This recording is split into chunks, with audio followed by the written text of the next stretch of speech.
बिस्मिल्लाहिर्रहमानिर्रहीम।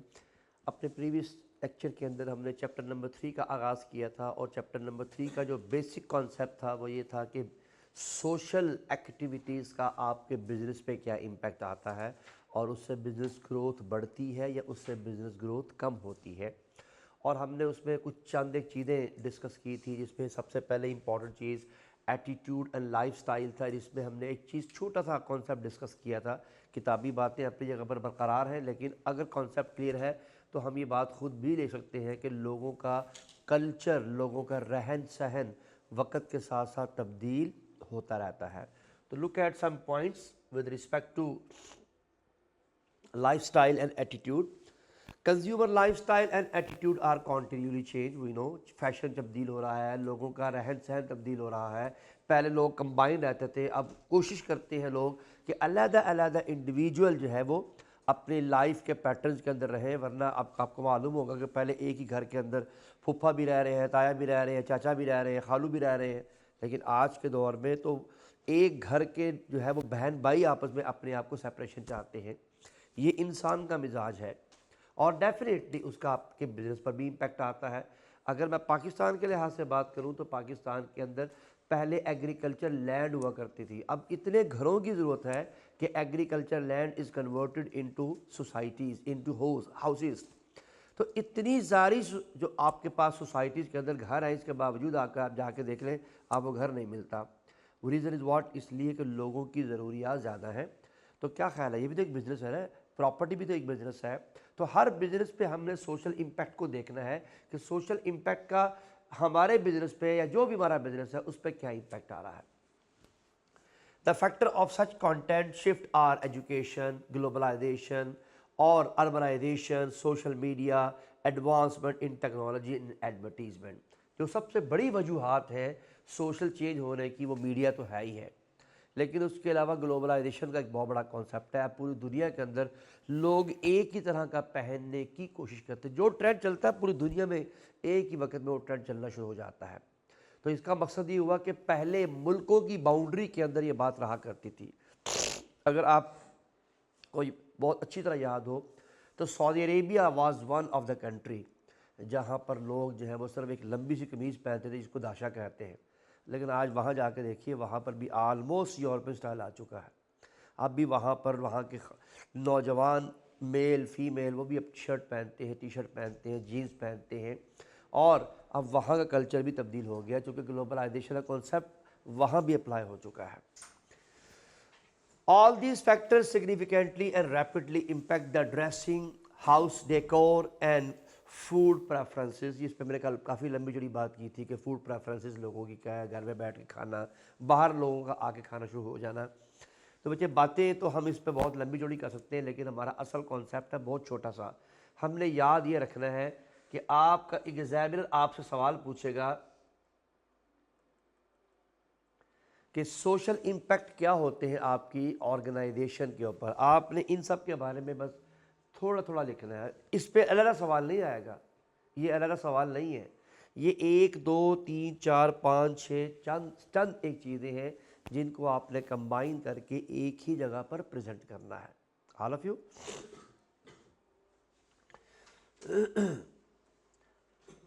जी, culture and its response. मैंने कल बताया था बच्चे, कल्चर जो है वो लोगों का रहन सहन है, रिलीजन एक्टिविटीज़ है, लोगों का खाना पीना है, लोगों की रसूमात हैं, ये तमाम की तमाम चीज़ें कल्चर हैं। जैसे जैसे तब्दील होता जा रहा है, Indian films are one of the more important influential factor. वो अपनी फिल्मों के अंदर जिस तरह का मिजाज दिखाते हैं, आप देखिए 90% नहीं तो कम से कम 60-70% पूरी दुनिया के अंदर उसका इन्फ्लुएंस बहुत बढ़ गया है। अब लोग बाकायदा शादी ब्याह की रसूमात उसी अंदाज से परफॉर्म करना शुरू हो गए हैं जो शायद कभी किसी ज़माने में उतने लेवल पर परफॉर्म नहीं की जाती थी। सिर्फ और सिर्फ अभी यूरोप है जिसने अभी उसको एक्सेप्ट नहीं किया, वरना आलमोस्ट पूरा एशिया और अल्टीमेटली जो है कम से कम जो हमारे इर्द गिर्द के इंडिया के इलाके हैं उन सब के अंदर आप देख लीजिए कि रसूमात एग्जैक्टली आलमोस्ट वैसी हैं। तकलीफ दे पहलू ये है कि हमारी अमवात की बेसिकली अंदाज भी वही होना शुरू हो गया है। एग्जैक्टली उनके यहाँ जिस तरह के कॉन्सेप्ट इस्तेमाल होते हैं, उनके यहाँ जिस तरह की एक्टिविटीज़ होती हैं, अनफॉर्चुनेटली हमारे यहाँ भी अब उस तरह की एक्टिविटीज़ परफॉर्म होना शुरू हो गई हैं जी। तो however business must understand the dynamic of different culture. For example, there is more focus on family values and joint family units in eastern countries. Therefore companies use family gathering and occasion as the backdrop of their advertisement in such countries. तो हमने अभी थोड़ी देर पहले मैंने आपसे जिक्र किया है कि लोगों की जो रहन सहन का अंदाज़ है उसकी बुनियाद पर भी हमारे बिज़नेस पर बहुत ज़्यादा इम्पैक्ट आ रहा है। अगर मैं छोटी सी मिसाल दूँ आपको, जब कंबाइंड फैमिली आपका स्ट्रक्चर था उस वक़्त शायद घर के अंदर एक washing machine is being use with everyone, लेकिन अब अगर वही 4 घर बनेंगे तो 4 आपकी वॉशिंग मशीन सेल होंगी, तो क्या हाल है, डिमांड इंक्रीज़ कर जाएगी ना। तो पहले एक घर की ज़रूरत होती थी, अब तो मेरा ख्याल है शायद घर के अंदर भी 2-2 3-3 चीज़ों की ज़रूरत पेश आ जाती है। तो ये है बेसिकली लोगों का कल्चर, लोगों का रहन सहन तब्दील होने का बिजनेस पर इम्पैक्ट। या डिमांड बढ़ रही है या डिमांड कम हो रही है। Also a tea manufacturer would be better in UK rather than US as consumer in North America are predominantly coffee lovers। एक और छोटा कॉन्सेप्ट हमारे पास मौजूद है कि कुछ ममालिक में कॉफ़ी का ज़्यादा इस्तेमाल है, कुछ ममालिक में जो है वो टी का ज़्यादा इस्तेमाल है। जहाँ पर जिस चीज़ का इस्तेमाल ज़्यादा है उसके मुताबिक बिल्कुल वैसे ही आपने देखा होगा हमारे यहाँ पाकिस्तान जैसे मुल्क के अंदर यहाँ गर्मी में मशरूबात और हत्ता के बहुत गंदी चीज़ें, वो गोला टाइप चीज़ें बच्चे भी खा रहे होते हैं, उसका इस्तेमाल इतना ज़्यादा है कि बड़े छोटे सारे खा रहे हैं। और वो इस्तेमाल का कल्चर जो है अल्टीमेटली ये भी बहुत ज़्यादा इंडिया से पहले जो है वो यानी इम्पोर्ट होके पहले कराची पहुंचा और कराची के बाद पूरे पाकिस्तान में फैल गया। तो इस तरह के बहुत सारे कॉन्सेप्ट हैं जो कि किसी एक मुल्क से दूसरे मुल्क में ट्रांसफ़र करते हैं और उसके साथ साथ आपका बिज़नेस उसके साथ साथ इफ़ेक्ट भी होता है, ये वर्किंग में चला जाता है। तो मैंने कहा कि ये याद रखिएगा, ये इम्पैक्ट पॉजिटिव भी हो सकता है, ये इम्पैक्ट नेगेटिव भी हो सकता है। तो ये इतना बड़ा लिखने की ज़रूरत नहीं है, आपने अपने लफ्ज़ों में चंद एक बातें एग्जामिनर को प्रोवाइड करनी है। ये एग्जाम्पलें सिर्फ और सिर्फ किताब में लिखी हुई हमने सिर्फ पढ़ी है बस। सोशल वैल्यूज़, कल बच्चे मैंने बताया था सोशल वैल्यू से क्या मुराद है। मैंने अर्ज़ की थी कि सोशल वैल्यू से मुराद है कि आपकी ऑर्गेनाइजेशन पैसा कमाने के साथ साथ सोसाइटी पर को अपना क्या इम्पैक्ट क्रिएट कर रही है। आपने कितने हॉस्पिटल्स बनवाए हैं, आपने कितने जो है वो उस पर एक्टिविटीज़ परफॉर्म की हैं जिसका ताल्लुक लोगों की फलाह के लिए है। If you are working for the welfare of the society, so definitely this will increase and this will create a positive impact towards your organization। तो हमें ये भी याद रखना है कि सोशल वैल्यू का भी बहुत बड़ा इंपॉर्टेंट इफेक्ट है हमारी ऑर्गेनाइजेशन के ऊपर, इसलिए मैंने ऊपर लफ्ज़ लिखा हुआ ethics. Look at this, social values are set of principle that are normally acceptable by the society. कि आपकी बिजनेस, आपका बिजनेस जो है वो सोसाइटी के लिए क्या रोल प्ले कर रहा है। These principles are created by the dynamic of communities, institution in society, tradition and culture belief of people in society। जिस तरह के लोग हैं उस तरह की वर्किंग। मुझे बहुत अच्छी तरह याद है कि एक साल रमज़ान मुबारक के अंदर पाकिस्तान में सैलाब आया था। आज से मेरे ख्याल को 10 साल पहले बात है या 8-9 साल पहले पुरानी बात है। तो आपको मालूम है कि ईद के ऊपर हर ऑर्गेनाइजेशन अपनी एडवर्टीज़मेंट करती है। अब यकीनन लोगों ने नए कपड़ों के लिए एडवर्टीज़मेंट करनी है, नए जूतों के लिए एडवर्टीज़मेंट करनी है, कॉस्मेटिक के लिए एडवर्टीज़मेंट करनी है, बच्चों के कपड़ों के लिए एडवर्टीज़मेंट करनी है। सैलाब आया हुआ है और एक बहुत बड़ा अफसोसनाक वाक़या था पाकिस्तान में, बड़ी पुरानी बात है ये, आई गेस कि 10 साल, तकरीबन 10 साल हो गए इस बात को जी। बहुत ज़्यादा ये पूरा हमारा देहात सारे के सारे बह गए थे और पाकिस्तान की इकॉनमी उस साल बहुत ज़्यादा अच्छी खासी तबाह हुई थी। तो मुझे अच्छी तरह याद है कि अब ईद का मौका आ गया है तो अब लोग एडवर्टीज़मेंट कैसे करें। तो वहाँ पर मुझे अच्छी तरह याद है कि सबसे पहले ये इनिशिएटिव सर्विस ने लिया था। सर्विस ने इनिशिएटिव ये लिया था कि आप सर्विस का जूता, नया जूता ख़रीदें और हम सर्विस के हर जूते के ऊपर 5% सैलाब ज़दगान की मदद के लिए इस्तेमाल करेंगे। This was the first message by the. अब देखिए काम दोनों हो गए हैं, जूता भी बिकेगा और जूते के साथ साथ लोगों के ज़हन में क्या इमेज आ रहा है, लोगों ने धड़ाधड़ ख़रीदा कि यार हमारे पैसों से बहुत सारे सलाबजदगान को बेनिफिट, वो अलग बात है कि दिया या नहीं दिया वो तो उनका मसला है, लेकिन इस मैसेज को देखने के बाद फिर एक लाइन लग गई, फिर ओलपर का मैसेज भी आ रहा है, तो फिर फलाने का भी आ रहा है, तो फिर कॉस्मेटिक वालों का भी आ रहा है। हर बंदा अपने अपने अंदाज से उसको मैनिपुलेट कर रहा है और लोगों के सामने प्रेजेंट कर रहा है। तो ये है बेसिकली लोगों के लिए कल्चर के लिहाज से सोसाइटी के अंदर आपकी पेनिट्रेशन कि आप कैसे मैनेज करते हैं कि लोगों के लिए आप एक्सेप्टेबल हो जाए। Now values will provide you with boundaries. It will indicate you to you what is considered right and what is considered wrong. यानी लोग इस बात को पहचान सकें कि आप सही ऑर्गेनाइजेशन है या गलत ऑर्गेनाइजेशन है, और आपकी ऑर्गेनाइजेशन भी सही और गलत को जानते हुए उसके मुताबिक काम करे। बच्चे अगर मैंने, आपको याद होगा एक सवाल यहाँ पर मैंने कराया था हैमंड शूज़ वाला, याद आपको जी? हैमंड शूज़ ऑर्गेनाइजेशन की सक्सेस की वजह क्या थी? Only social obligation. हालांकि उनके जूते मार्केट में दूसरों से महंगे थे। हमारा जो वहाँ पर थ्रेट आया था, शॉर्ट एनालिसिस का ये सवाल था, वहाँ जो हमें थ्रेट आ रहा था वो कंपैटिटर की तरफ से आ रहा था, हमारे जूते कंपैटिटर के मुकाबले में महंगे थे। लेकिन आपको याद होगा कि वहाँ पर जो पहला पैराग्राफ था कि हैमंड शूज़ जिस मुल्क में था उस मुल्क के अंदर आर्मलैंड उस मुल्क का नाम था कि वहाँ पर लोगों की जो है ना लाइफ है, 40 साल के अंदर लोग फौत हो जाते हैं। द रीज़न वाज कि इंतहाई गंदी इन्वायरमेंट में काम किया जाता है।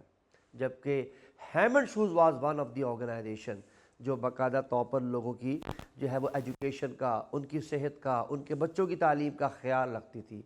सो दैट इज़ वाई उसकी सारी की सारी स्ट्रेंथ हमारे सामने अभी भी नज़र आ रही होंगी, हमें याद होगा अगर वो सवाल आपके जहन में है। तो याद रखिए जब ऑर्गेनाइजेशन जो है वो सोशल इम्पैक्ट क्रिएट करती है तो उसकी महंगी चीज़ भी महंगी कंसीडर नहीं होती। एक और चीज़ की तरफ चलते हैं बच्चे। सबसे पहला सवाल जो क्लास में मैंने आपको कराया था, मैंने इको कार का सवाल कराया था आपको जी, याद है आपको जी? EVN कार उसका नाम मैंने लिखा हुआ था, EVN car. EVN car was environmental car, और हालांकि वो मार्केट में $2000 महंगी थी, $9,999 की थी, जबकि सबसे सस्ती गाड़ी $7,999 की थी। और जो सबसे सस्ती थी गाड़ी आपको मालूम होगा कि वो क्यूटिया गाड़ी थी और हमारी गाड़ी इको कार थी। लेकिन उसके बावजूद people were like to buy our product, और वो बाकायदा तौर पर प्रोफेसर जैक के थैंकफुल थे कि उन्होंने ईऑन बैटरी के थ्रू एक गाड़ी बना दी जिसने एमिशन ज़ीरो, उसकी जो CO2 था वो ज़ीरो था। तो ये क्या है बच्चे, ये भी तो सोशल इम्पैक्ट है कि लोग ये सोच रहे हैं कि यार ये इन्वायरमेंट को बेहतर करने के लिए गाड़ी आई हुई है तो क्यों ना ये वाली गाड़ी परचेज़ की जाए। तो याद रखिएगा, अब इसमें देखिएगा लोगों का लाइफस्टाइल नहीं है, अब ये बेसिकली सोशल वैल्यूज़ हैं जिसकी बुनियाद पर ऑर्गेनाइजेशन ने एक्टिविटी परफॉर्म की and that was acceptable by the society of the country. All of you, it will suggest to you what is allowable, illegal, acceptable and unwanted in the society। ये बहुत बड़ी बात है और यही ethics है कि आप हर वो काम करें जो लोगों के लिए एक्सेप्टेबल हो और लोग समझते हो कि ये गलत है, लोग समझते हो कि ये इलीगल है, आप वो काम ना करें तो आपकी ऑर्गेनाइजेशन खुद ब खुद ग्रो करती है। It is important for a business to be aligned with the social values. ये कन्फर्म है बच्चे कि सोशल वैल्यूज़ के बगैर alignment is one of the difficult job. और जो अलाइनमेंट करके चल रहा है, जो मैंने भी आपको बेशुमार केस स्टडीज़ की एग्जांपल दी है, वहीं से मैं अंदाज़ा हो रहा है कि ऑर्गेनाइजेशन की सक्सेस में सोशल वैल्यूज़ का बहुत बड़ा रोल होता है। Therefore, the policies, product, marketing pitch, shareholder relationship of a business must be in line with the norm of the society। इससे क्या मुराद है बच्चे, ऑर्गेनाइजेशन का मिजाज हो ये कि ऑर्गेनाइजेशन अपनी पॉलिसी बनाते वक्त अपने शेयर होल्डर का ख्याल रखे, सोसाइटी का ख्याल रखे, हर बुरी और अच्छी चीज़ का ख्याल रखे। अगर ये ऑर्गेनाइजेशन के नॉर्म में शामिल है तो things would be more favourable for the organization. Honesty, integrity, trustworthiness, loyalty, fairness, CSR, corporate social responsibility, obedience to order, इससे क्या मुराद है, गवर्नमेंट के हर रूल को फॉलो करना, respect to other and righteous mean of earning, सही तरीके से यानी जायज़ तरीके से पैसा कमाना, ये ऑर्गेनाइजेशन अगर परफॉर्म करती है तो लोगों के लिए ये ऑर्गेनाइजेशन वैल्यूएबल ऑर्गेनाइजेशन है। डेमोग्राफिक मुझे कल मैंने बड़ी तफसील से आपको बताया था, फिर भी दोबारा देख लीजिए। एक होता है population size, population segment, population composition and population location. Size से मुराद है टोटल पॉपुलेशन, पॉपुलेशन सेगमेंटेशन से मुराद है एज वाइज एनालिसिस कि 1 से 5 साल, 6 से 7, 10 साल, 11 से 15 साल के कितने कितने लोग हैं। उसके बाद पॉपुलेशन कॉम्पोजिशन, जेंडर एनालिसिस कि उसमें कितने मेल हैं कितने फीमेल हैं, और इसको फिर बाकायदा इसके साथ ऐड भी किया जाता है। और आखिर में बच्चे क्या है, लोकेशन, कि ये कहाँ कहाँ रहते हैं ताकि हम उसके मुताबिक अपना कारोबार वहीं पर ही परफॉर्म कर सकें, अपनी आउटलेट्स वहीं पर ही डिज़ाइन करें। Many firms monitor forecast for population size as a growing population, often result in growing market. Population growing or decline in the result of a combination of factor including birth rate, death rate and immigration. ये बच्चे उसने एक छोटा सा formula बताया है कि आप पॉपुलेशन साइज कंसीडर कैसे करते हैं।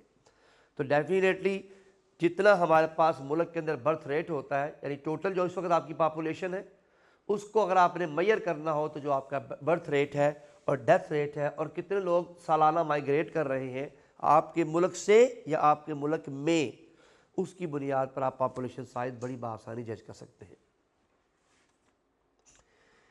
एथनिसिटी, आपको मालूम है बच्चे, एथनिसिटी कहते हैं ग्रुप्स को, जो किसी एक मुल्क में कई ग्रुप, एक मुल्क में कई रिलीजन ग्रुप, एक मुल्क में कई सोशल ग्रुप, एक मुल्क में कई पॉलिटिकल ग्रुप, ये सारे के सारी एथनिसिटी कहलाती है। पाकिस्तान अगर देखा जाए तो इस वक्त आलमोस्ट जो है 4-5 बड़ी सियासी जमातों में तब तकसीम है कि नहीं है जी। कुछ पीटीआई के आपके पास होंगे, कुछ नून लीग के होंगे, कुछ जो है बेसिकली जो है वो पीपल पार्टी के होंगे, कुछ आई गेस डेफिनेटली कोई जमात इस्लामी के भी होंगे, और भी बेशुमार है। ये क्या है बच्चे, ये भी एथनिसिटी है। इसके अलावा कोई अपने आप को अहले हदीस कहता है, कोई अपने आप को अहले सुन्नत कहता है, कोई अपने आप कुछ और कह रहा है, ये भी क्या है, ये भी एथनिसिटी है।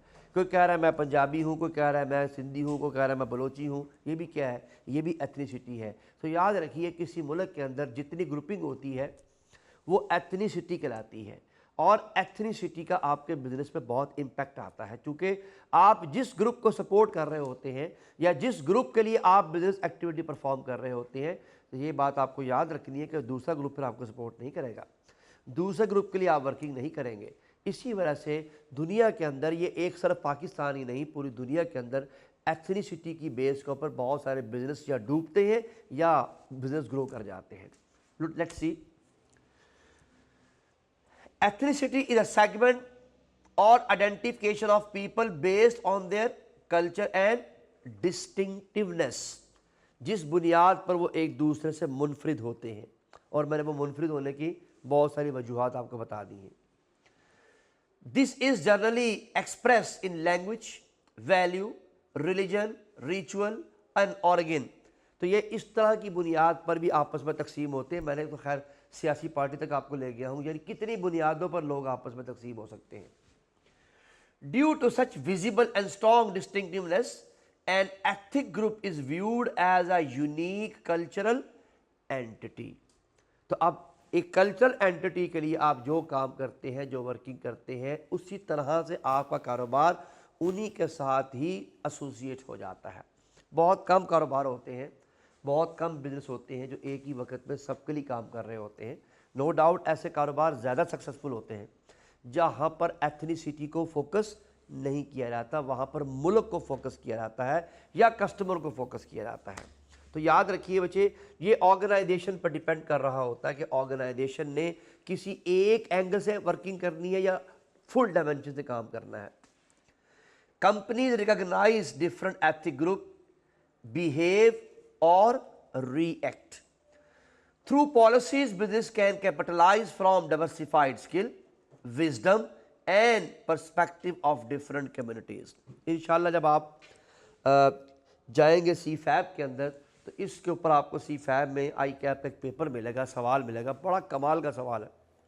उसमें एक ऑर्गेनाइजेशन है जो कि सिर्फ और सिर्फ नॉर्दर्न एरिया की प्रोडक्ट्स बना रही है, और वो नॉर्दर्न एरिया की प्रोडक्ट बनाने के बावजूद अपने आप को वर्ल्ड वाइड, पूरे पाकिस्तान और पूरी दुनिया की बड़ी ऑर्गेनाइजेशन बनाना चाहती है। वो नहीं बन सकती। उसकी सबसे बड़ी वजह एथनिसिटी है। या तो उसे पूरी दुनिया की प्रोडक्ट को मुताबिक बनाना पड़ेगा।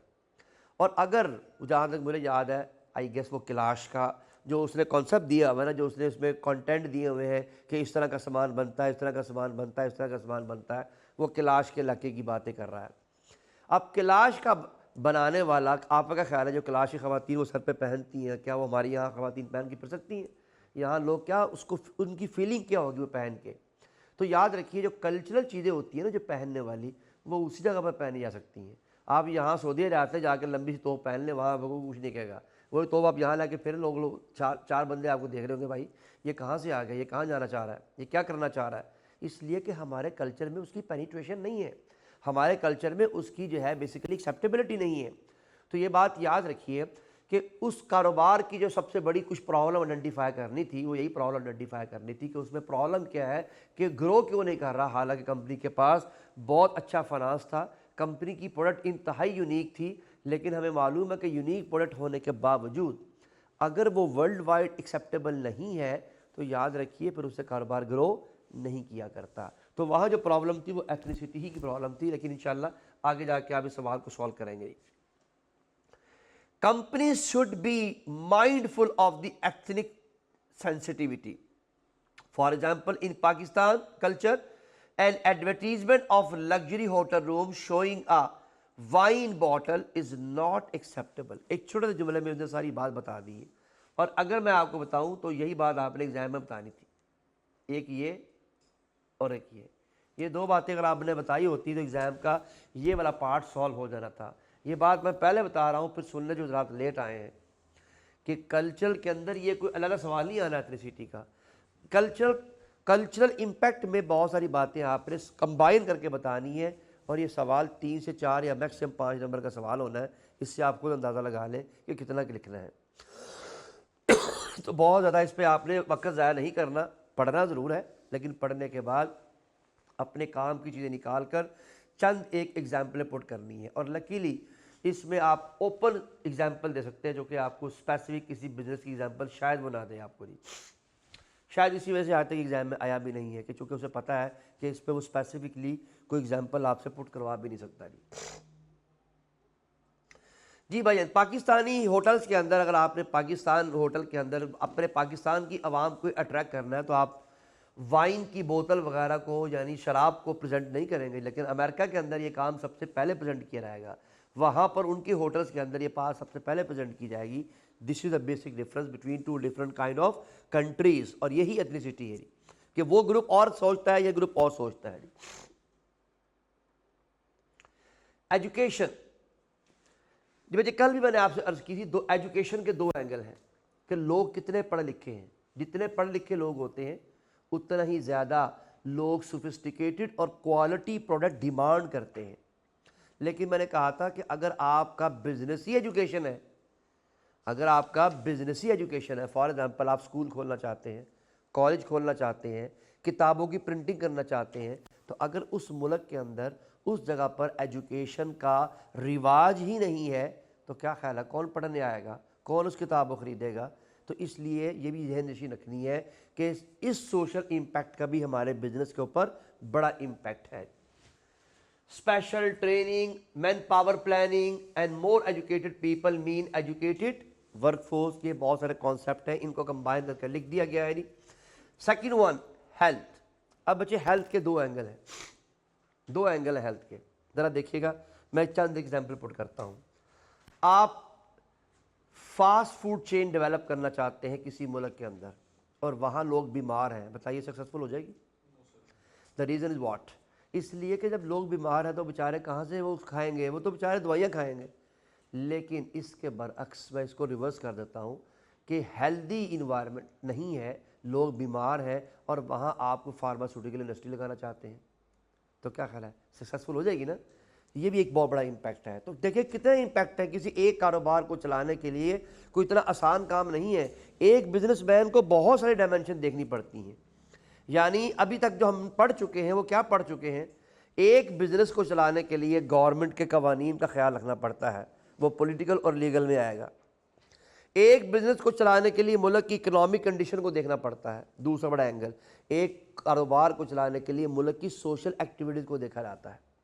और तीसरी चीज़ इंशाल्लाह हम उम्मीद है कि आज नहीं तो कल ज़रूर शुरू कर लेंगे, और वो है हमारा टेक्नोलॉजिकल एनालिसिस।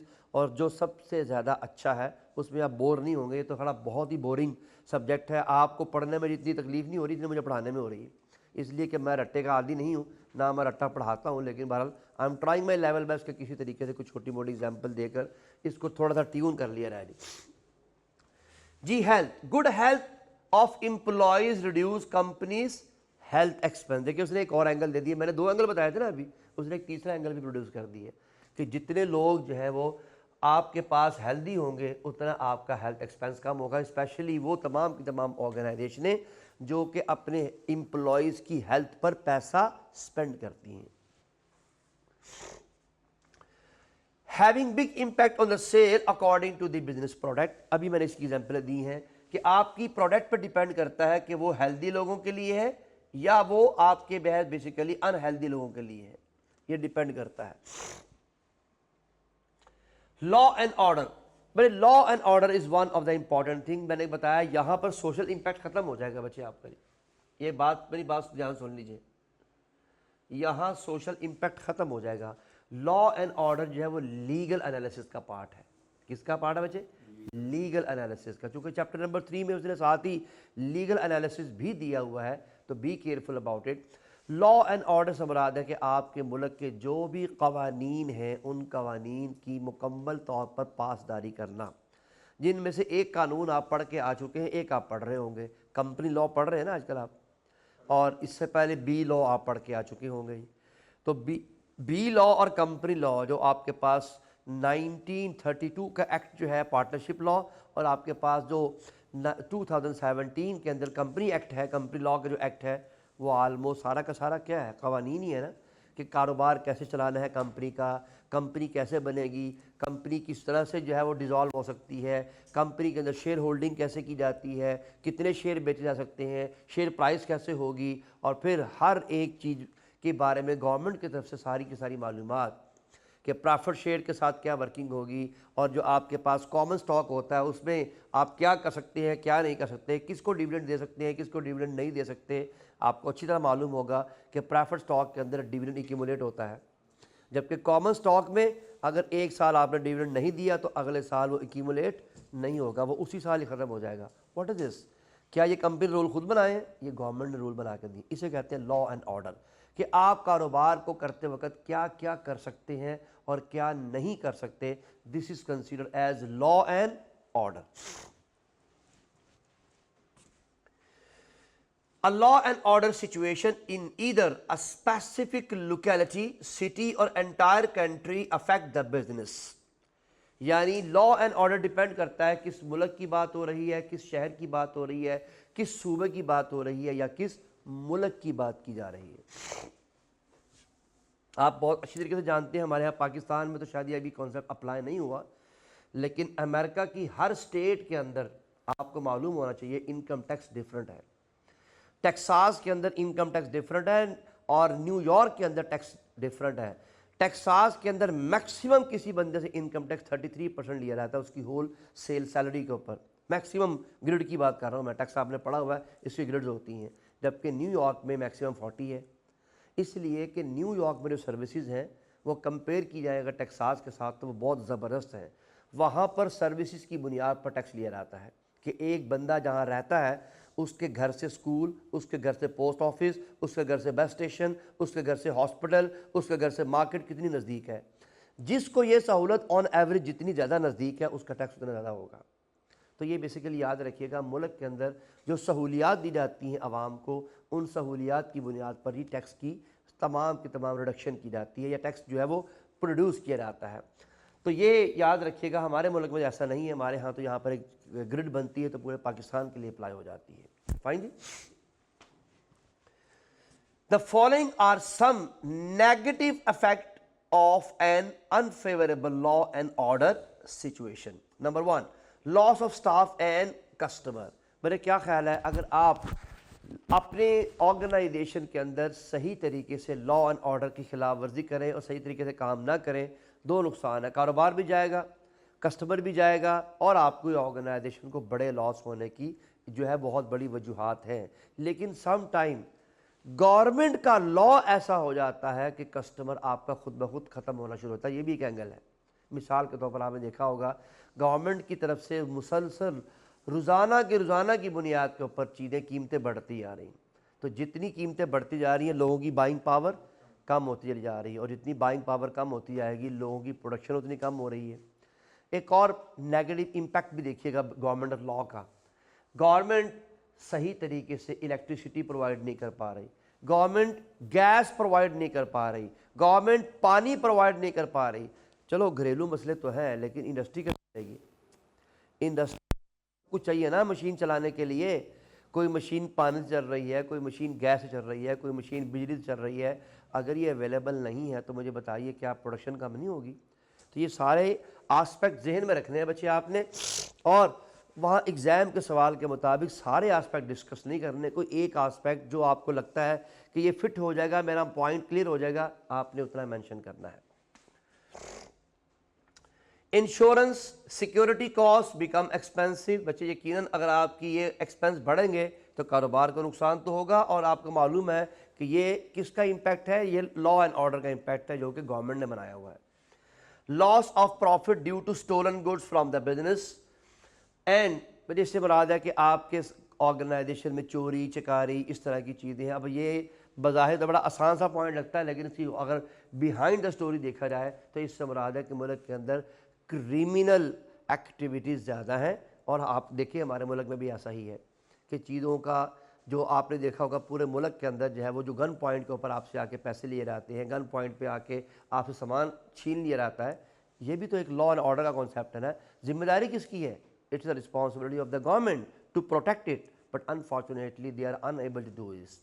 तो जिसका नुकसान बिजनेस को भी है, जिसका नुकसान बेशुमार कारोबार करने वाले हजरात रोज़ाना आप फेसबुक पे देखते हैं, कभी किसी दुकान को लूट लिया, कभी किसी दुकान को लूट लिया, कभी किसी दुकान को लूट लिया। अगर आपको याद हो तो मैंने एक सवाल भी आपको कराया हुआ पेस्टल का, जिसमें उस मुल्क के अंदर टूटेल वाला जो सवाल था, उसमें उस मुल्क के अंदर बहुत ज़्यादा लूट मार थी, और जिसकी वजह से टूटेल जो है वहाँ पर जाते हुए डर रहा था कि वहाँ कारोबार किया जाए या ना किया जाए। Business spend money in installing effective security measures, alarm, burglar alarm proofing. बज़ाहिर तो ये पॉजिटिव पॉइंट लग रहा है, लेकिन बच्चे देखिएगा बिजनेस को अपने आप को चलाने के लिए बहुत सारी चीज़ें खुद से मैनेज करनी पड़ रही हैं। आपको मालूम है आप और मैं इस मुल्क के सिटीज़न हैं और टैक्स अदा करते हैं। आपको मालूम है इस टैक्स का मकसद है कि गवर्नमेंट आपकी और मेरी हर जिम्मेदारी खुद ले। अनफॉर्चुनेटली हम टैक्स अदा करने के बावजूद गवर्नमेंट की जिम्मेदारियाँ खुद अदा कर रहे हैं। हम अपने बच्चों को खुद पढ़ाते हैं, हालांकि एजुकेशन किसी भी मुल्क के अंदर उस मुल्क के सिटीज़न के लिए फ्री होती है। हम अपने घरों में यूपीएस लगवाते हैं, जनरेटर लगवाते हैं, हालांकि ये जिम्मेदारी गवर्नमेंट की है कि वो इलेक्ट्रिसिटी प्रोवाइड करे। हम अपने घरों के बाहर सिक्योरिटी गार्ड बिठा के बैठे हुए हैं, गवर्नमेंट की जिम्मेदारी है आपको और मुझे सिक्योरिटी प्रोवाइड करना। हम अपने घरों के लिए जो है बेसिकली बड़े बड़े दरवाजे, बड़े मजबूत दरवाजे बनवा रहे हैं, हालांकि ये गवर्नमेंट की जिम्मेदारी है। आप पूरी दुनिया का एनालिसिस करके देख लें, पूरी दुनिया के अंदर आपको घर की चार दीवारी के जो बाहर की बाउंड्री है वो 6 फुट से ऊपर बनाने की इजाज़त नहीं है। पूरी दुनिया का कानून है। आल दो कि ये कानून हमारे पाकिस्तान में डीएचए में भी है, लेकिन उसके बावजूद आप देख लीजिए चोरी चकारी उसके बावजूद भी हो रही है। लेकिन उसके बरअक्स उन ममालिक में भी होती है, लेकिन रेशो बहुत कम है, और ये जिम्मेदारी सिक्योरिटी की गवर्नमेंट की है। तो हमें पानी हासिल करने के लिए पंप लगवाना पड़ रहा है, हालांकि गवर्नमेंट की जिम्मेदारी है कि वो आपके घर तक पानी पहुँचाए। हमें बिजली के लिए जनरेटर लेना पड़ रहा है, यूपीएस लेना पड़ रहा है। गैस के लिए हमें बाहर सिलेंडर लेना पड़ रहा है, हालांकि हम गैस का बिल भी अदा कर रहे हैं। ये बेसिकली याद रखिएगा ये गवर्नमेंट की जिम्मेदारियां हैं। जब गवर्नमेंट ये जिम्मेदारियां अदा नहीं करती तो इस पर लोगों का क्या होता है? एक्सपेंस होता है, और इस एक्सपेंस से घरेलू एक्सपेंस भी हैं, क्योंकि हम बिजनेस पढ़ रहे हैं तो बिजनेस पर भी इसका एक्सपेंस बढ़ेगा नहीं।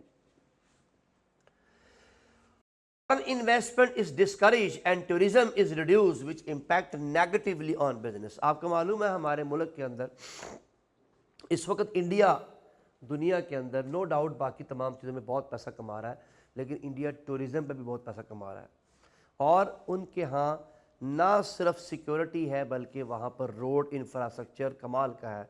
क्या ख्याल है आप में से अपने पाकिस्तान को, हम में से अक्सरियत ने जो है वो बेसिकली देखा होगा अपने शुमाली इलाका जात को, इस कदर खूबसूरत है कि आप तसव्वुर भी नहीं कर सकते।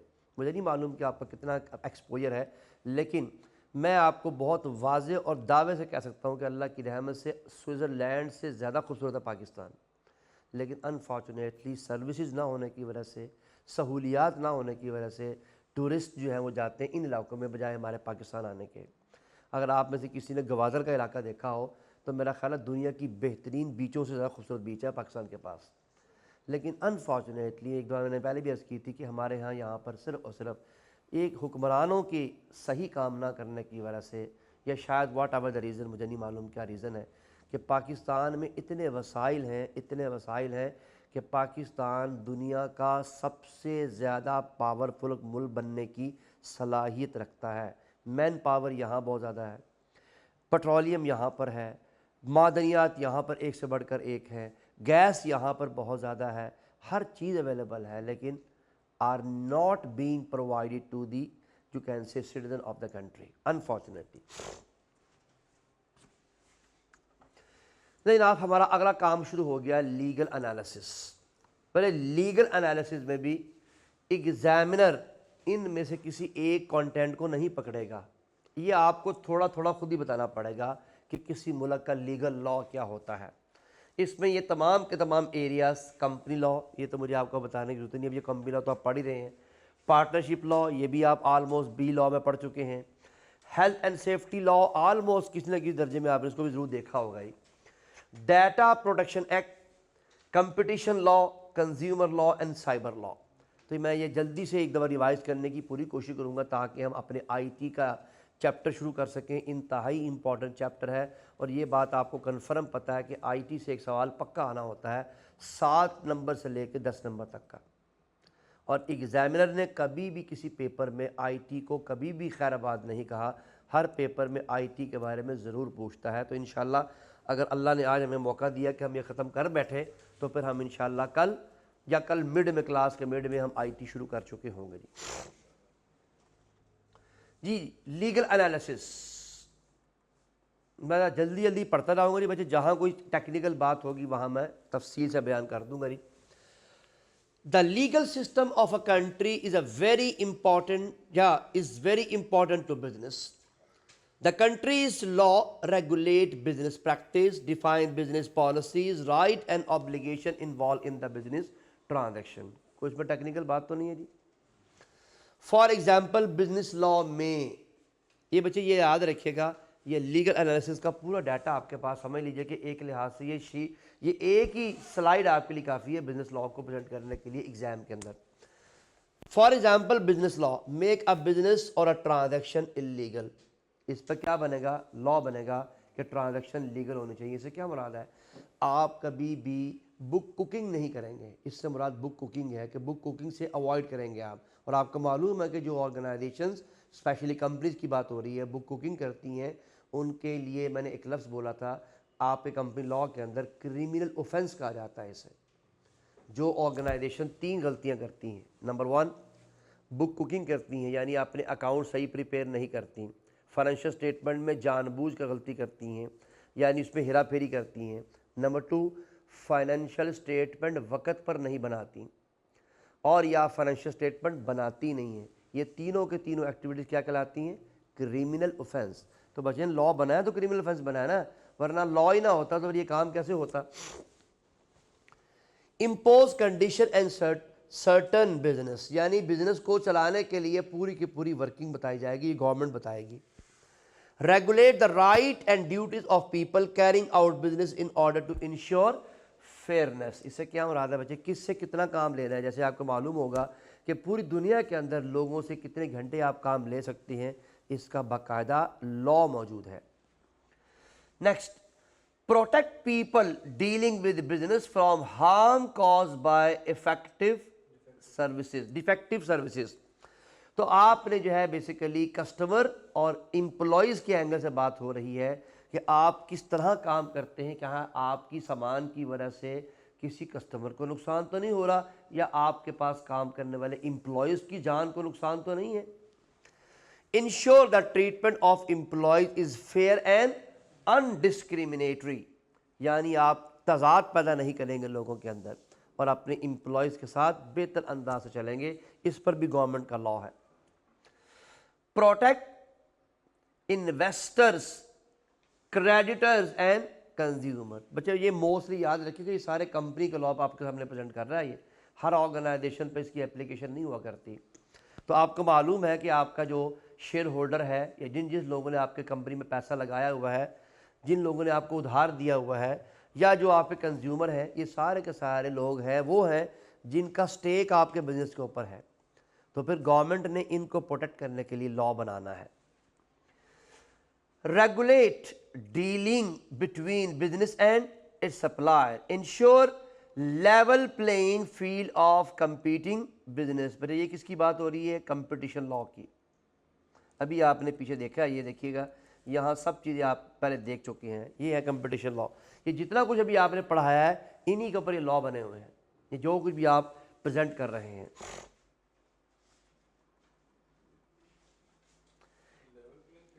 सॉरी, कहाँ की बात हो रही है?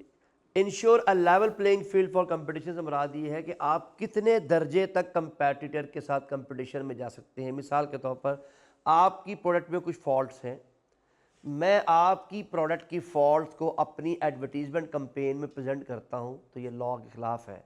ये काम मैं नहीं कर सकता। हाँ, मैं ये कह सकता हूं कि मेरी प्रोडक्ट आपकी प्रोडक्ट से बहुत बेहतर है। ये मैं तो कह सकता हूं कि our product is better than our competitor. मैं ये तो कर सकता हूं, लेकिन मैं ये नहीं कह सकता कि that product having these errors. ये बाय लॉ इसकी इजाज़त नहीं है। इसको नेगेटिव मार्केटिंग कहते हैं, इसलिए इसको फील्ड लेवल कहते हैं। It is also important to know that the government can change the rules and regulation concerning business from time to time. Here are some illustrative example of how business can be affected government policy and law.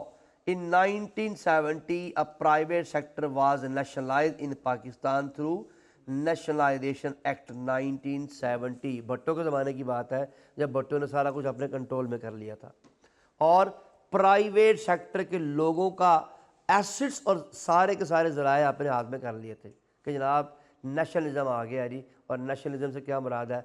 सब कुछ government का है। इन 2007 oil companies operating in the Orinoco origin of, ये पता नहीं क्या है भाईजान, इसको आप छोड़ देंगे, ये दूसरे मुल्कों की बातें हैं, हमारा इससे कोई ताल्लुक नहीं है।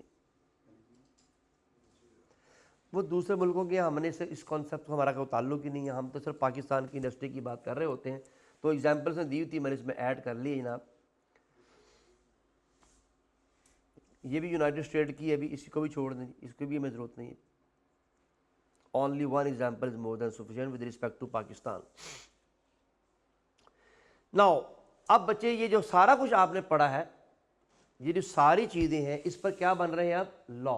अब उन लॉ को आप एक एक लाइन में एक्सप्लेन करते जाएंगे, दो दो लाइनों में एक्सप्लेन करते रहेंगे। कंपनी लॉ, मेरे कंपनी लॉ की चीज़ें बहुत आसान है।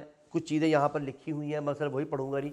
इन Pakistan if a business setup intend to form a public और private company, it is required to complete the requirement of incorporation, management, operation and winding up of companies providing in the Companies Act 2017। आप बहुत अच्छे तरीके से जानते हैं कि अगर आपका कारोबार कंपनी है, जैसे कि आप जानते हैं कि there are 3 different kind of businesses, sole tradership, partnership and company. आगे फर्दर इनकी भी किस्में हैं, लेकिन हम उन किस्मों के पे फिलहाल अभी नहीं जा रहे। तो हमें मालूम है कि अगर आप कंपनी बनाने जा रहे हैं तो कंपनी का स्टार्ट भी गवर्नमेंट की इजाज़त के बगैर नहीं हो सकता। जब तक आप कंपनी को रजिस्टर नहीं करवाते, कंपनी रजिस्टर नहीं होती। फिर आप जानते हैं कंपनी के शेयर्स, चाहे वो प्राइवेट लिमिटेड कंपनी हो, चाहे वो पब्लिक लिमिटेड कंपनी हो, स्टॉक एक्सचेंज के बगैर आप अपने शेयर्स नहीं बेच सकते।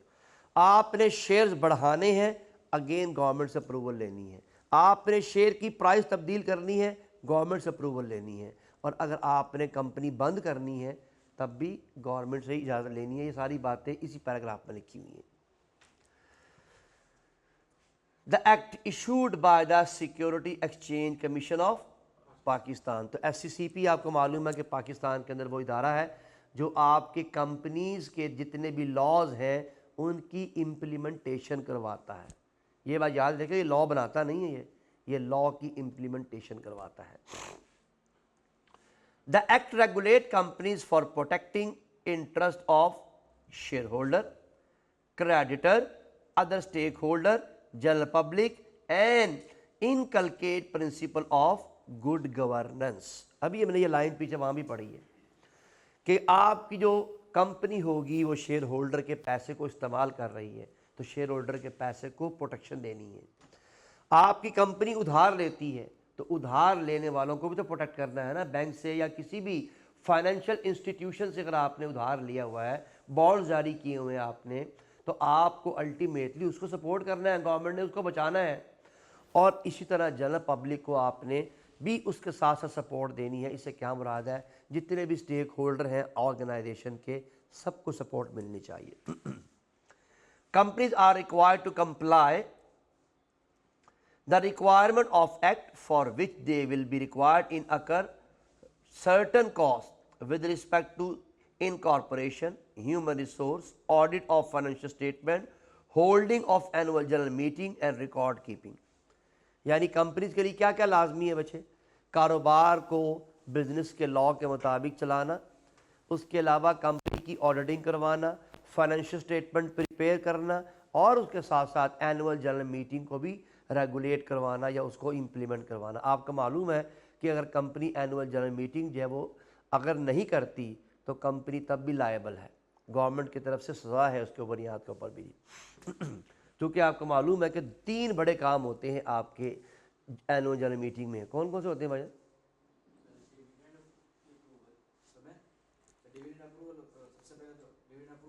Very good. क्या चेंज? बल्ब तब्दील कर दें। डायरेक्टर की बात कर रहे हैं भाई, को डायरेक्टर चेंज करना है आपने, ऐसे एग्जांपल देना जिससे एग्जामिनर को समझ में आ जाए कि change of director, change of auditor. तो इस सूरत में आप कंपनी और उसके साथ साथ फ्यूचर प्लान जो होते हैं उसकी अप्रूवल भी शेयर होल्डर से ली जाती है। चंद एग्जाम्पल ज़रूर दिया करें ताकि एग्जामिनर को ये बात समझ में आए कि आपको अपने कमांड है, सारी बातें आप नहीं कर सकते। ETC लिख के आगे आप एटसेट्रा लिख देंगे ताकि उसको पता हो कि मोटे मोटे काम आपने सारे बता दिए। द कंपनीज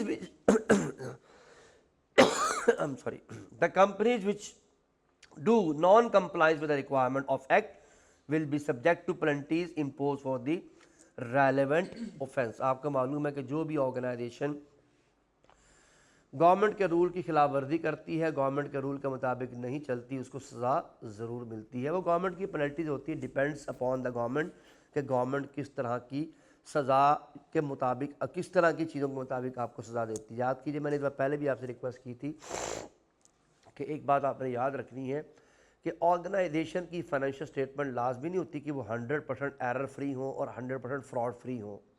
उसमें चांस ऑफ फ्रॉड होता है, उसमें चांस ऑफ एरर होता है, लेकिन ये डिपेंड करता है। जैसे हमारे मुल्क के अंदर जब आप जाएंगे इंशाल्लाह कंपनीज़ के अंदर, तो आपका ऑर्डर आपको जो भी आपका सीनियर होगा वो आपको बताएगा कि आपकी कंपनी के अंदर जो कंपनी का टोटल रेवेन्यू है, अगर टोटल रेवेन्यू का लेस देन 1% एरर है, लेस देन 1% कोई फ्रॉड है तो उसको ओमिट कर दो। लेकिन अगर वो लेस देन 1% है तो फिर उसका मटीरियली मिसस्टेटेड होने का आप देखेंगे इम्पैक्ट क्या आ रहा है। अगर उसका किसी मेजर स्टेक होल्डर पर इम्पैक्ट आएगा तो फिर आप उसको कभी ट्रू एंड फेयर व्यू नहीं लिखेंगे। लेकिन अगर वो मटीरियली मिसस्टेटेड जो है वो है, लेकिन उसका इम्पैक्ट किसी बहुत बड़े मेजर स्टेक होल्डर पर नहीं आ रहा तो ऐसी सूरत के अंदर भी आप उसको लिंगर ऑन कर देंगे और छोड़ देंगे जी। पार्टनरशिप लॉ, भाई आपको मालूम है कि पार्टनरशिप एक प्राइवेट आपस में एक एग्रीमेंट है, लेकिन उसके बावजूद गवर्नमेंट ने दोनों को सपोर्ट करने के लिए कि पार्टनर्स को किसी तरीके से प्रोटेक्शन मिल सके, गवर्नमेंट ने इस पर भी लॉ बनाए हुए 1932 के मुताबिक। The law relating to the partnership business in Pakistan in the Partnership Act 1932. The Partnership Act includes the procedure of registration and dissolution of a firm, right duties of partners. बच्चे आपको मालूम है इसके लिए गवर्नमेंट की तरफ से क्या रिक्वेस्ट है, क्या होना चाहिए? There must be a written agreement between the partners in which they will decide their duties, they will decide their responsibilities, they will decide their profit and loss। और आपको मालूम है कि हर पार्टनरशिप रजिस्टर नहीं होती, only 2 kind of partnership are registered, जिसमें एक होती है आपके पास लिमिटेड पार्टनरशिप और एक होती है लिमिटेड लाइबिलिटी पार्टनरशिप। ये 2 पार्टनरशिप होती हैं जो रजिस्टर होती हैं। स्टैंडर्ड जो जनरल पार्टनरशिप होती है उसकी रजिस्ट्रेशन नहीं होती। आप क्या नाम है बेटे आपका? सफदर। सफदर ये बताओ, लिमिटेड पार्टनरशिप के अंदर 2 तरह के पार्टनर्स होते हैं, उनको क्या कहते हैं और दोनों में क्या डिफरेंस होता है? फिर लॉ का सवाल पूछ रहा हूँ आपसे। मैरून जैकेट, सवाल सुना आपने जी? मैंने क्या सवाल पूछा? में 2 तरह के पार्टनर्स होते हैं, उन दोनों को क्या कहते हैं और दोनों के काम क्या, दोनों में क्या डिफरेंस होता है? और दूसरा बैठा रहता घर। इन्ना लिल्लाहि व इन्ना इलैहि राजिऊन। एनीवन? This is open. जी बेटे, सबसे पहले आप ये बताएंगे कि one is called silent partner and the second one is called active partner. दोनों में सबसे पहला फ़र्क ये है, active partner will operate the business and the silent partner is considered as sleeping partner, will not be involve in day to day operation of the organisation. All of you. And after that जो आप बात बता रहे हैं, ये दूसरा part है कि जो साइलेंट पार्टनर होगा उसकी लाइबिलिटी लिमिटेड होगी और जो एक्टिव पार्टनर होगा उसकी लाइबिलिटी अनलिमिटेड होगी। इस वजह से पार्टनरशिप को भी रजिस्टर करवाना पड़ता है, वरना पार्टनरशिप जो जनरल पार्टनरशिप होती है उसको रजिस्टर करवाने की ज़रूरत नहीं होती by law. Next, in comparison of companies partnership firm have ease of doing business. जी बच्चे, हमें मालूम है कि पार्टनरशिप का कारोबार आसान होता है बनिस्बत कंपनी के, इसलिए कंपनी में हर चीज़ की रिस्ट्रिक्शन है, कंपनी में हर मामले में रिस्ट्रिक्शन है गवर्नमेंट की। लेकिन पार्टनरशिप में बस एक आपको डोमेन दे दिया जाता है और उस डोमेन के अंदर अंदर आपने काम करना होता है। बस पार्टनरशिप में सबसे पहला कॉन्सेप्ट ये होता है, आपका कारोबार लीगल होना चाहिए, आपका कारोबार लीगल होना चाहिए, बस। उसके अलावा ज़्यादा पार्टनरशिप में ज़्यादा मसाइल नहीं होते। As the requirement applicable on companies for annual filing of return. ये भी आपको मालूम है कि पार्टनरशिप के अंदर अगर आप कंपनी की फाइनेंशियल स्टेटमेंट ना बनाएं तो आप पर कोई जिम्मेदारी आयद नहीं होती, लेकिन कंपनीज के अंदर अगर आपने फाइनेंशियल स्टेटमेंट नहीं बनाई तो उसको क्रिमिनल ऑफेंस कहते हैं, ये अभी मैंने बताया आपको जी। ऑडिट ऑफ फाइनेंशियल स्टेटमेंट, ये भी आपके पार्टनरशिप के लिए लाजमी नहीं है। And holding of annual general meeting, ये भी पार्टनरशिप के लिए लाजमी नहीं है। Are not applicable on partnership firm. All of you. तो बस ये बहुत बड़ा फ़र्क है पार्टनरशिप में और कंपनी में। लेकिन उसके बावजूद जो हमने कहा ना कि रजिस्ट्रेशन है या एग्रीमेंट है, ये गवर्नमेंट की तरफ से कुछ रूल्स हैं which every partner have to follow. Employment law, बड़े एम्प्लॉयमेंट लॉ को पढ़ने से पहले आसान लफ्ज़ों में पहले हम समझ लेते हैं।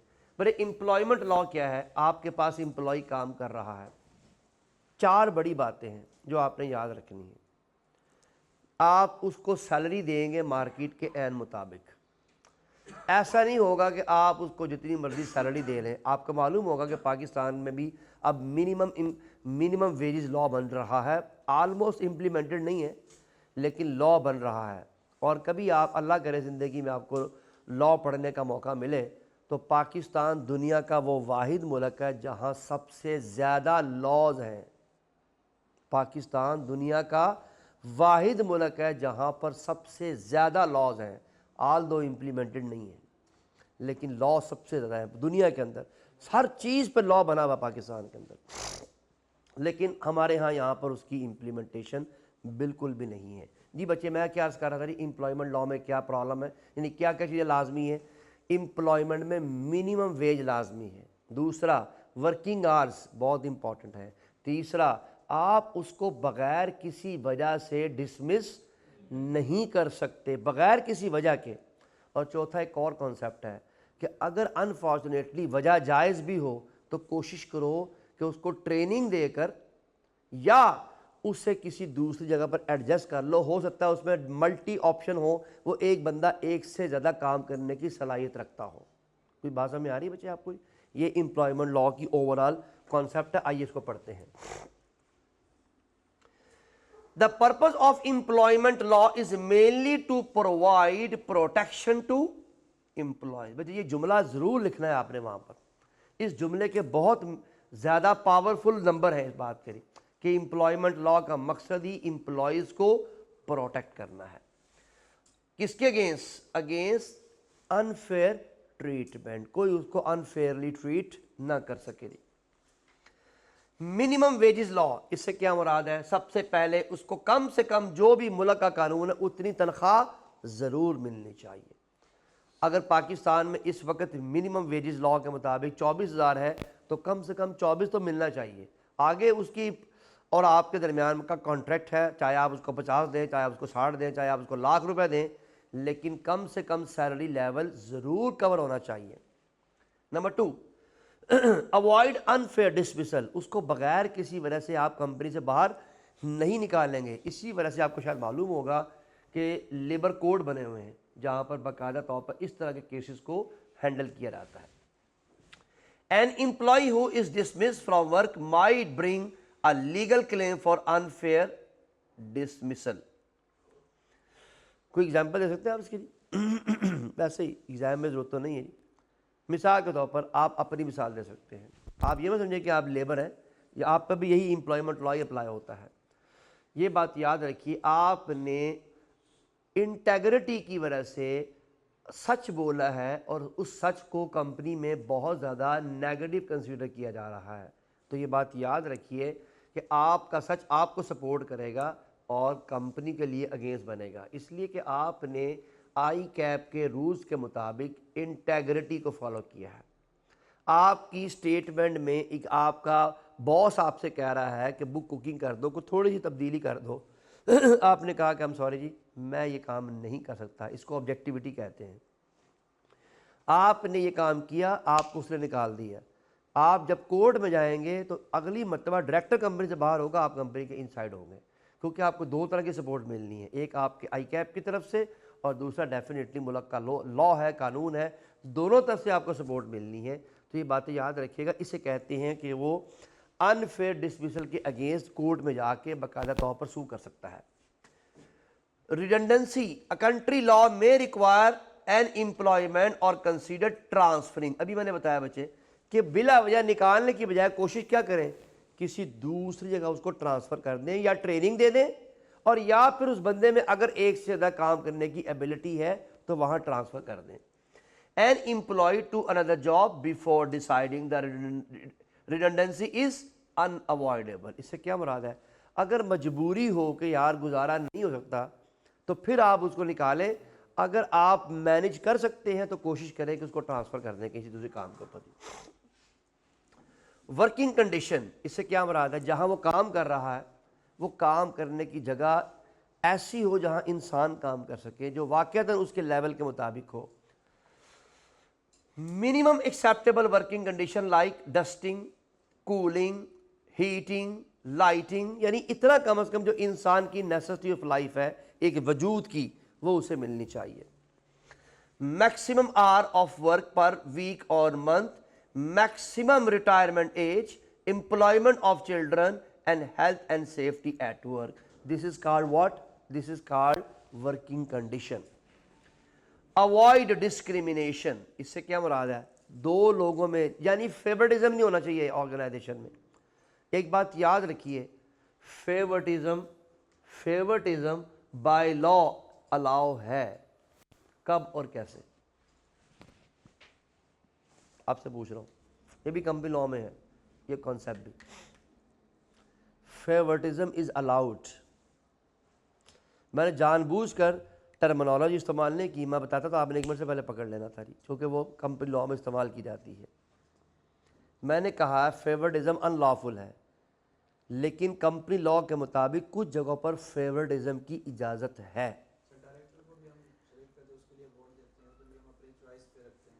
ठीक है, लेकिन बच्चे यहाँ एक टर्मिनोलॉजी इस्तेमाल होती है direct discrimination and indirect discrimination. आपके कंपनी लॉ के अंदर है direct discrimination is unlawful, indirect discrimination is lawful. What is indirect discrimination? ये बंदा हर साल परफॉर्मेंस दे रहा है बड़ा ज़बरदस्त, इसके बरक्स बाकी लोगों की परफॉर्मेंस इसके मुकाबले में 50% है, तो बताइए क्या ख्याल है, कंपनी का फेवरेटिज्म होना चाहिए कि नहीं इसके ऊपर? लेकिन ये favouritism on the basis of work है, on the basis of personality नहीं है। तो on the basis of work पे जो फेवरेटिज्म होता है, मिसाल के तौर पर कंपनी चाहती है ये कंपनी में प्रमोट हो, तो कहते ये क्यों ना हो, ये भी तो वही है, ये भी वही है, ये भी वही है, लेकिन इसकी परफॉर्मेंस बहुत अच्छी है। तो परफॉर्मेंस की बुनियाद पर जब फेवरेटिज्म होता है उसे इनडायरेक्ट डिस्क्रिमिनेशन कहते हैं कंपनी लॉ के अंदर। Discrimination is unfair treatment of people based on characteristics such as race, gender, age, friendship और sexual orientation. There are laws against discrimination. ये बच्चे मुझे बताइए, इन बुनियाद के ऊपर अगर आप डिस्क्रिमिनेशन करेंगे तो ये अलाउ नहीं है, लेकिन काम की बुनियाद पर डिस्क्रिमिनेशन करेंगे तो वो अलाउ होता है, यानी परफॉर्मेंस बेस। जेंडर एक्विटी या इक्वालिटी, मेरे इससे क्या मुराद है? मेल और फीमेल को बराबरी के हकूक देना। ये नया लॉ आया है, इससे पहले ये लॉ में नहीं था जी। इसको हम कहते हैं लॉ ऑफ एक्विटी। ये एक्विटी का लॉ है और इससे मुराद ये है कि अब मेल और फीमेल, इससे मुराद ये है कि जो जिस काम को करने की सलाहियत रखता है उसमें ये मत देखें कि वो मेल है कि फीमेल है, आप उसको उस काम की जो है इजाज़त दी जाए। इसी वजह से आप देखिए पूरी दुनिया के अंदर हर काम करने के लिए मेल और फीमेल के दरमियान में कोई तजाद पैदा नहीं किया जा रहा, इसलिए कि ये नया लॉ आया है, ऑलमोस्ट कोई 10 साल पुराना है, और इस लॉ के मुताबिक अब एम्प्लॉयमेंट के अंदर आप जेंडर इन इक्वालिटी क्रिएट नहीं कर सकते। तो countries have law for anti harassment to eliminate the gender biasness and women protect at work place and gender equality in the society. तो आई गेस ये काफ़ी हद तक बाकी थे, ज़रा थोड़ा बेहतर था जी employment law. Now the next one is health and safety. मेरे हेल्थ एंड सेफ्टी का एक लंबा कानून हमने नहीं पढ़ना, लेकिन मैं कुछ छोटे छोटे कॉन्सेप्ट आपके साथ शेयर करता हूँ, उसको ज़रूर समझ लीजिए, उसको ज़रूर अंडरस्टैंड कर लीजिए। और इसके साथ ही यानी इस पॉइंट के बाद मैं एक बात आपसे शेयर कर रहा हूँ, इंशाल्लाह कल पहले 15 मिनट तक हम अपना चैप्टर नंबर 3 ख़त्म कर चुके होंगे। बराए मेहरबानी आईटी के सब्जेक्ट में वक्त पे आने की कोशिश करें और आईटी के जितने भी टॉपिक हैं इसको ध्यान से क्लास में बैठ के पढ़ने की कोशिश करें। ये आपसे आसानी से हैंडल नहीं होंगे, आज तो बहुत आसान है, लेकिन जब तक आप कहीं से पढ़ना लें, किसी से समझना लें, उस वक्त तक आप इसको आसानी से एग्ज़ाम में टैकल नहीं कर पाएंगे। और मैंने क्लास में आज शुरू में बताया था कि एग्ज़ाम में लाजमी आता है चैप्टर नंबर 4 और 5। ये 2 चैप्टर नहीं है, चैप्टर एक ही है। वो अलग बात है, उसने एक में टेक्नोलॉजी लिखा हुआ है, एक में डिसरप्टिव टेक्नोलॉजी लिखा हुआ है, बट डजंट मैटर, इससे कोई फ़र्क नहीं पड़ता, ये एक ही चीज़ है जी। बच्चे हेल्थ एंड सेफ्टी से क्या मुराद है? मेरे हेल्थ एंड सेफ्टी है कि ऑर्गेनाइजेशन में लोग काम कर रहे हैं तो उन्हें कोई ऐसा काम या उन्हें ऐसी इन्वायरमेंट ना दी जाए जिससे उनकी हेल्थ को नुकसान हो। मिसाल के तौर पर बच्चे, मैं यहाँ पढ़ा रहा हूँ, इस वाइट बोर्ड के पीछे नंगी तारें हैं, मुझे बताइए क्या टीचर के लिए हार्मफुल हो सकता है कि नहीं हो सकता? स्टूडेंट जहाँ बैठा हुआ वहाँ पर स्विच लगे हुए हैं, क्या स्विच पर अचानक हाथ लगने से करंट लग सकता है कि नहीं लग सकता? आप जहाँ आ रहे हैं ये आपका फर्श वेट है, मुझे बताइए कुछ स्लिप हो सकता है कि नहीं हो सकता? आप ऊपर छत पे जाते हैं, छत के ऊपर कोई साइड पे बाउंड्री नहीं है, किसी के नीचे गिरने का चांस है।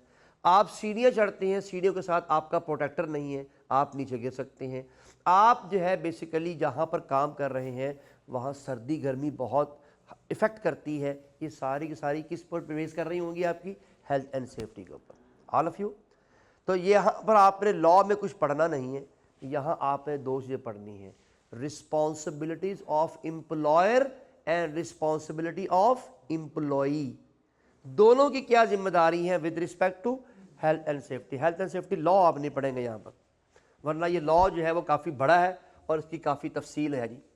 सबसे पहले एम्प्लॉयर की जिम्मेदारी,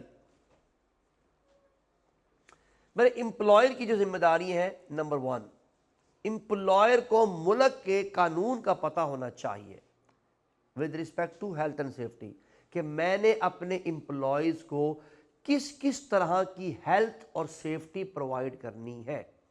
जो एग्जाम्पल मैंने दी है वो मैं आपको पहले बता चुका हूँ कि फ़र्श वेट नहीं होना चाहिए, आपकी जो तारें हैं इलेक्ट्रिसिटी की वो नेट नहीं होनी चाहिए, वो नंगी नहीं होनी चाहिए, आपके पास काम करने की जो इन्वायरमेंट है वहाँ हीटिंग, डस्टिंग, कूलिंग, लाइटिंग का प्रॉपर निज़ाम होना चाहिए।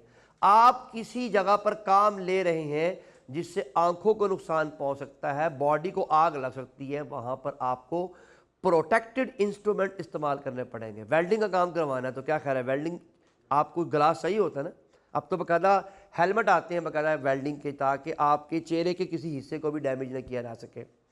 आपको मालूम है कि आप लोग जब काम कर रहे होते हैं पेंट का, तो पेंट में अक्सर लोग हाथ से काम कर रहे होते हैं, हालांकि अल्टीमेटली पेंट में जो केमिकल होता है वो आपकी जिल्द के लिए इंतहाई नुकसानदेह होता है, लेकिन अच्छी ऑर्गेनाइजेशनें बाकायदा आपको ग्लव्स पहनाती हैं ताकि आपके हाथों को या बॉडी के किसी पार्ट को ये पेंट ना लगे और आपको नुकसान ना हो। तो there are so many things, ये सारी की सारी चीज़ें क्या है, ये एम्प्लॉयर की जिम्मेदारी है, एम्प्लॉय से काम लेते वक्त इन बातों का ख्याल रखें। सो स्टाफ ट्रेनिंग, अपने स्टाफ को ट्रेन करें, एंड कॉशन लगे होने चाहिए मुख्तलिफ जगह पर। आपने अक्सर देखा होगा कि आप जब अपने ट्रैवल कर रहे होते हैं, स्पेशली कभी आप नॉर्दर्न एरिया में जाएं तो वहाँ पर बड़े बड़े मिरर लगे हुए हैं। वो मिरर लगने का मकसद क्या है, ताकि आपको पता हो कि आपको तो ये नज़र आ रहा है लेकिन वहाँ से गाड़ी यूँ आ रही है, तो यहाँ की गाड़ी को आप कैसे देखेंगे, वो तो सामने तो आपके पहाड़ है, तो वहाँ से आने वाली गाड़ी वो मिरर से नज़र आती है। जहाँ पर स्लिपरी पार्ट होता है या जहाँ पर आपको नज़र ढलवान है, आपने देखा कि वहाँ पर साइन लगा होता है। जहाँ पर आपके पास मोड़ ख़तरनाक है वहाँ लिखा होता है ख़तरनाक मोड़। ये क्या है, कॉशंस, ताकि पढ़ने वाला एक दफ़ा देख ले कि ये चीज़ उसके लिए नुकसानदेह हो सकती है। ये कॉशन लगवाना और उसके साथ साथ पूरे के पूरे निज़ाम की बाकायदा सुपरविजन करवाना, ये जिम्मेदारी किसकी है, एम्प्लॉयर की। सेफ इक्विपमेंट, आपको ऐसा इक्विपमेंट दिया जाए जो सेफ हो। आप मशीन चला रहे हैं, मशीन में अर्थ है, तो बताइए नुकसानदेह हो सकती है ना। तो ये सेफ इक्विपमेंट प्रोवाइड करना एम्प्लॉयर की जिम्मेदारी है। और सेफ वर्किंग इन्वायरमेंट, जैसे कि मैंने बताया कि सेफ वर्किंग इन्वायरमेंट में आपके पास हीटिंग है, डस्टिंग है, कूलिंग है, लाइट है, ये तमाम की तमाम चीज़ें इन्वायरमेंट का पार्ट है, भी आपने पीछे पढ़ी भी है जी। Communicate the safety policy to all, जो भी कंपनी में सेफ्टी पॉलिसी है कि काम करने का सही तरीकाकार क्या है, उसकी बाकायदा एक वेल डॉक्यूमेंटेशन होनी चाहिए और वो वेल डॉक्यूमेंटेशन एम्प्लॉयज़ को पहुँचानी चाहिए। And carry out risk assessment, इससे क्या मुराद है, मुस्तकिल तौर पर रिस्क आइडेंटिफिकेशन चलती रहनी चाहिए कि अभी आपने जो भी काउंटर मैयर्स लगाए हुए हैं उन काउंटर मैयर्स को भी देखते रहें और मजीद चेक करते रहें कि और मजीद किस जगह से प्रॉब्लम तो नहीं हो सकती। ये तो जिम्मेदारी थी बच्चे आपके एम्प्लॉयर की। Now what are the basic responsibilities of employees. Number 1, awareness of law, उसको भी मालूम होना चाहिए कि काम करने का कानून क्या है, उसको अपनी कंपनी में काम कैसे करना है।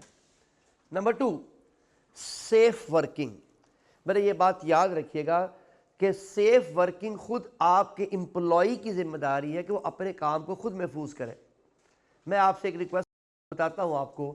फॉर एग्जांपल, कंपनी ने कहा हुआ है कि काम करने के दौरान अगर आप इंजर्ड हो गए तो कंपनी आपको मेडिसिन और मेडिकल की फैसिलिटी प्रोवाइड करेगी। तो क्या ख्याल है, जानबूझ के इंजर्ड हो जाए, तकलीफ तो मैंने काटनी है ना, वो तो इंजर्ड हो गए। तो ये मेरी जिम्मेदारी है कि मैं काम को एहतियात से करूँ और अपने आप को किसी भी अनसर्टनिटी से बचाऊँ। Next, participation in training and drill, यानी कंपनी में सेफ वर्किंग की वजह से जो तरीकाकार इख्तियार किया जाता है मैं उसमें पार्टिसिपेट करूँ, ना कि मैं कहूँ मुझे पता है बस मैं कर लूँगा खुद ही। आपको शायद अंदाज़ा नहीं है, हमारे यहाँ पाकिस्तान में एक चीज़ की बिल्कुल प्रैक्टिस नहीं करवाई जाती, इवैक्यूएशन ऑफ बिल्डिंग। आपको मालूम है, आग लग जाने की वजह से, छत के गिरने की वजह से उस जगह को खाली कैसे किया जाता है। मैं गारंटी से कहता हूँ हम में से शायद ही किसी को पता हो। हम क्या होता है हबड़ दबड़ होती है उस वक्त, फिर क्या होता है कि अनफॉर्चुनेटली शायद उतना नुकसान आग लगने से नहीं होता जितने एक दूसरे को धक्का देने से और एक दूसरे को पीछे फेंकने से हो जाता है। वहाँ एक ख़ास अंदाज से काम करना होता है, एक ट्रेनिंग होती है, पूरी दुनिया में ये ट्रेनिंग करवाई जाती है। बल्कि शायद मुझे अच्छी तरह याद है कि जब काफ लीग की हुकूमत थी लाहौर के अंदर, तो इन्होंने बाकायदा तौर पर पाकिस्तान में ये 1112 काफ लीग की जो है बेसिकली काविश है, उन्होंने उस वाले में यूनिवर्सिटीज़ और कॉलेजेस के अंदर बाकायदा तौर पर लोगों को ट्रेनिंग देना शुरू की थी कि यूनिवर्सिटी का डिपार्टमेंट आए और आके हमसे सीखे कि बिल्डिंग के अंदर इवैक्यूएशन कैसे होती है, आग लग जाती है तो एग्ज़िट रूट को इस्तेमाल कैसे किया जाता है, इसकी बाकायदा ट्रेनिंग देते थे। लेकिन जैसे वो गवर्नमेंट गई उसके बाद ये कहानी भी ख़त्म हो गई। The last one, help other people in danger. अगर मुल्क की ऑर्गेनाइजेशन के अंदर कोई हालात ख़राब हैं तो आप बजाय ये कि अपने आप को बचाएं, आपके ऐसी ट्रेनिंग होनी चाहिए कि आप दूसरों को किस तरह से प्रोटेक्ट कर सकते हैं। फाइन, तो इंशाल्लाह बाकी बातें हम करेंगे कल जी। ऑलमोस्ट 2-3 कंटेंट रह गए हमारे पास, वो 2-3 कंटेंट पढ़ने के बाद हम अपना मेन चैप्टर शुरू करेंगे, चैप्टर नंबर 4 और 5। Thank you very much.